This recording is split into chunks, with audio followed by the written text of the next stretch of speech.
Hi ma'am.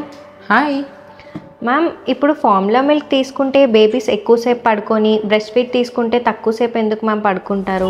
ఇలా చాలామంది doubt అడుగుతున్నారు ma'am. Okay, very good question.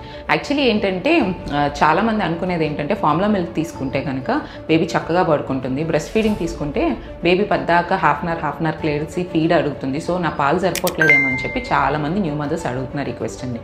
So ఏంటంటే మెయిన్ 2 రీజన్స్ అనమాట. ఫస్ట్ థింగ్ ఏంటంటే ఫార్ములా మిల్క్ డైజెషన్కి కొంచెం టైం పడుతుంది. అండ్ సెకండ్ థింగ్, మనం ఫార్ములా ఫీడ్ చేసేటప్పుడు బాటిల్లో మనకు తెలియకుండానే ఒకసారి ఓవర్ ఫీడ్ చేసేస్తాం, దానివల్ల పిల్లలు ఎక్కువసేపు పడుకుంటారు. అంతే తప్ప మీ మిల్క్ సరిపోవట్లేదని చెప్పి మీరు ఫీల్ అవ్వద్దు. ఫస్ట్ 2 to 3 months ఖచ్చితంగా మనకు ఆ క్లస్టర్ ఫీడ్స్ అనేవి ఉంటాయి. 2 to 3 months తర్వాత ఆటోమేటిక్గా బేబీ యొక్క లాచింగ్ సెట్ అవుతుంది అండ్ మీరు ఇచ్చే ఫీడ్, మీ మిల్క్ ప్రొడక్షన్ అంతా కూడా మీ డైట్ బట్టి కూడా ఉంటుంది. సో 2 to 3 months మీకు ఇబ్బంది. ఈ ప్రాసెస్లో ఏమవుతుందంటే మనకు తెలియకుండానే మన మిల్క్ రావట్లేదని చెప్పి స్లోగా మనం బ్రెస్ట్ ఫీడ్ నుంచి ఫార్ములాకి షిఫ్ట్ అయిపోతాం. సో వీలైనంత వరకు until 1 year exclusive breast feed అనేది చేయండి, వీలైనంత వరకు ఫార్ములాని అవాయిడ్ చేయండి.